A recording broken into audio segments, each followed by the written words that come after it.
Selamat siang Ibu. Ya, selamat siang Ibu. Nah, perkenalkan nama saya Elizabeth Skesalini Santa. Di sini saya berperan sebagai konselor gizi. Nah, pada kali ini tuh saya ingin menyampaikan materi terkait malnutrisi. Maaf sebelumnya, apakah Ibu pernah mengetahui apa itu malnutrisi? Belum pernah Ibu. Nah, jadi malnutrisi itu adalah kondisi ketidakseimbangan asupan nutrisi yang diperlukan oleh tubuh. Nah, ketidakseimbangan itu baik berupa kekurangan ataupun kelebihan asupan nutrisi. Nah, dalam konteks ini saya ingin memfokuskan pada bagian kekurangan gizi yang terjadi pada puskesmas ini yang dapat menyebabkan gangguan kesehatan. Nah, di sini saya mempunyai media yaitu contoh. Nah, di sini Ibu bisa lihat contoh medianya di mana ada terjadinya marasmus dan kwashiorkor. Nah, marasmus dan kwashiorkor itu merupakan efek jangka panjang dari kekurangan nutrisi.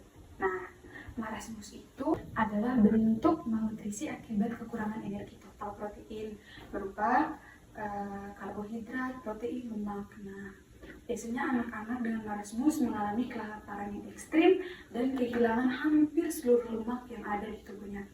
Nah, supaya menjadi bekal pengetahuan Ibu untuk depannya, di sini saya paparkan ciri-ciri marasmus ya Bu. Yang pertama itu tubuh sangat kurus, dimana seperti tulang berbalut kulit, lalu memiliki wajah cekung, mata terlihat besar dan sayu, kulit kering dan keriput, lemas dan tidak bertenaga, lalu adanya pertumbuhan sangat terlambat dan mudah sakit karena daya tahan tubuh yang rendah.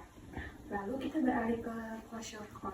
Kwashiorkor itu adalah bentuk malnutrisi yang pertama disebabkan oleh kekurangan protein. Meskipun asupan kalorinya sudah cukup, biasanya terjadi pada anak-anak yang setelah dipisah dari ASI dan diberi makanan tinggi karbohidrat tetapi rendah akan protein. Nah, ciri-ciri kwashiorkor yaitu terjadinya edema atau bengkak di tubuh, terutama pada bagian wajah, kaki, dan juga tangan. Nah, selain itu juga adanya pembengkakan pada perut, yaitu perut atau penumpukan cairan sehingga menyebabkan perut buncit. Lalu rambut tipis, kering dan mudah rontok, serta kulit kering, bersisik dan mudah luka. Lalu nafsu makan juga menurun, lemas dan tidak aktif. Nah, setelah penjelasan tadi, sekarang saya ingin beralih ke faktor penyebab terjadinya malnutrisi terutama gizi kurang. Nah, saya ingin bertanya lagi, apa mungkin Ibu tahu tidak salah satu atau salah dua faktor yang dapat menyebabkan terjadinya kekurangan gizi? Tidak Ibu. Nah, jadi ada beberapa faktor penyebab Ibu. Yang pertama itu dari faktor ekonomi. Faktor ekonomi itu dapat menyebabkan keterbatasan dalam mengonsumsi makanan bergizi karena ya kembali lagi keterbatasan keuangan. Lalu kurangnya pengetahuan tentang gizi. Contohnya tadi kan ada beberapa hal yang saya tanyakan kepada Ibu atau kepada Mbak tadi, ada beberapa hal yang Ibu kurang ketahui kan. Nah, lalu berikutnya itu ada pola makan yang tidak seimbang. Pola makan tidak seimbang tuh maksudnya adalah konsumsi makanan yang tidak memenuhi kebutuhan zat gizi seperti kurang mengkonsumsi vitamin, tidak mengonsumsi serat, hanya mengkonsumsi makanan yang tinggi karbohidratnya saja. Lalu masalah kesehatan. Nah, masalah kesehatan ini juga dapat menyebabkan kekurangan gizi Ibu.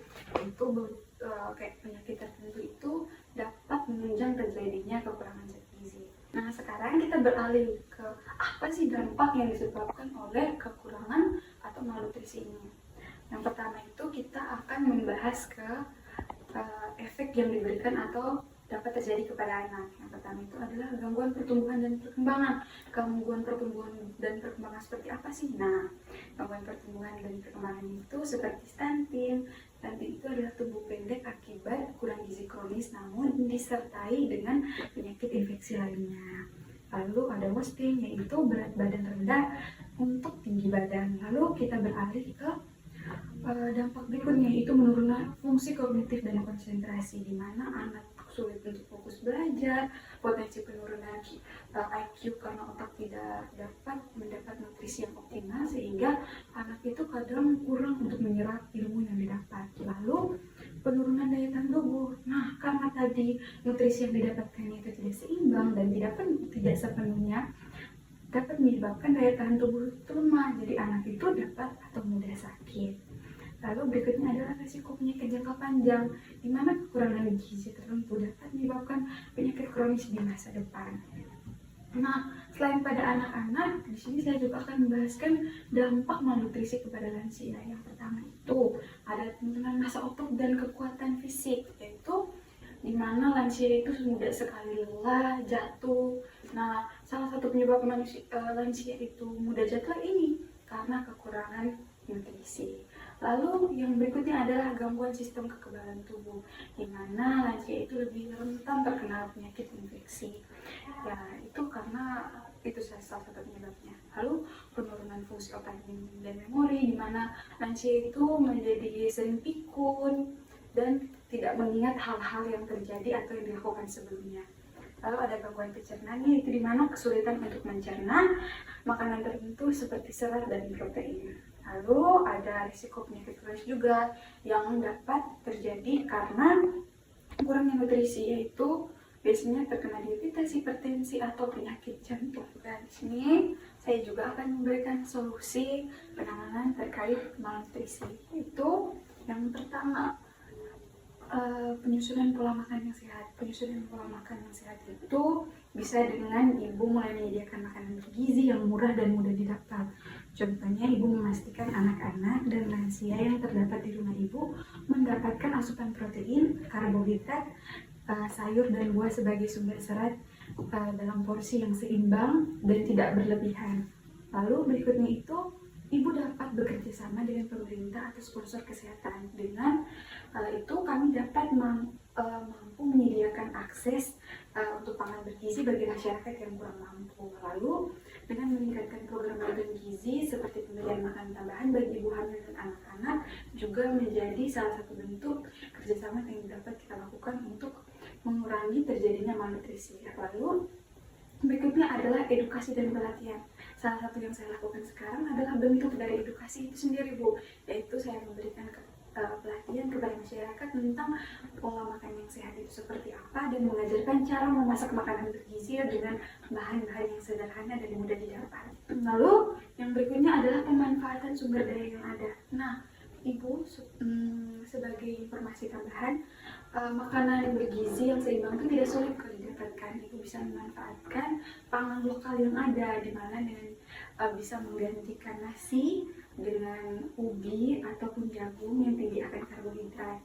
Lalu ibu juga bisa meningkatkan konsumsi sayur-sayuran, karena ini kan masih masuk ke dalam daerah desa ya ibu. Pasti pangan lokalnya juga lumayan banyak kan di sini ya Bu? Iya. Nah, ibu bisa memanfaatkan itu Bu. Lalu kalau misalnya ibu merasa untuk proteinnya, protein hewan itu kayak agak mahal kan Bu, ibu bisa memanfaatkan telur. Nah, telur itu adalah salah satu bentuk protein hewani yang dimana dapat membantu tercukupnya protein terhadap anak dan lansia. Ya, selanjutnya di sini ada beberapa jenis makanan sehat dan manfaatnya, Bu. Yang pertama itu ada protein. Protein itu bisa didapatkan dari telur seperti yang saya sampaikan sebelumnya, ikan, daging. Nah, itu adalah protein hewani. Nah, untuk protein nabati ibu bisa dapat dari tempe dan tahu. Nah, yang kedua ibu ada karbohidrat. Karbohidrat itu seperti yang saya jelaskan tadi, ada nasi, tapi ibu bisa menggantinya dengan jagung, ubi, ataupun kentang sebagai sumber utama tubuh. Nah, lalu berikutnya yang ketiga itu sayur. Sayuran itu bisa ibu dari wortel, brokoli, ataupun sayuran apapun yang serat dan vitaminnya itu baik untuk tubuh. Selain itu ibu dianjurkan untuk mengkonsumsi buah sebagai serat tambahan seperti pisang ataupun jeruk, buah-buahan lokal lah yang ada di sini. Lalu saya akan menyampaikan juga bahwa manfaat mengkonsumsi makanan sehat itu yang pertama dapat membantu menjadi lebih sehat dan kuat, lalu mendukung pertumbuhan yang optimal kepada anak-anak, dan meningkatkan kinerja otak dan daya ingat. Nah, jadi di sini hanya sekian dulu Bu penyampaian materi yang saya sampaikan. Di mana malnutrisi ini memang memiliki efek jangka panjang bagi kesehatan, terutama pada anak-anak dan lansia yang memiliki sistem kekebalan tubuh yang rentan. Jadi sampai di sini apakah ada yang ingin Ibu tanyakan atau mungkin dari pemaparan saya ada yang Ibu belum pahami? Sudah dipahami Bu. Oh ya, nanti saya harapnya ke depannya apa yang saya sampaikan tadi bisa Ibu terapkan dan Ibu lakukan di rumah dan bisa Ibu sampaikan kepada rekan-rekan atau teman-teman yang berada di sekitar lingkungan Ibu. Sekian dan terima kasih Ibu. Selamat bertemu lagi di pekan berikutnya dengan materi yang berbeda. Bye dulu, selamat siang. Selamat siang, Ibu.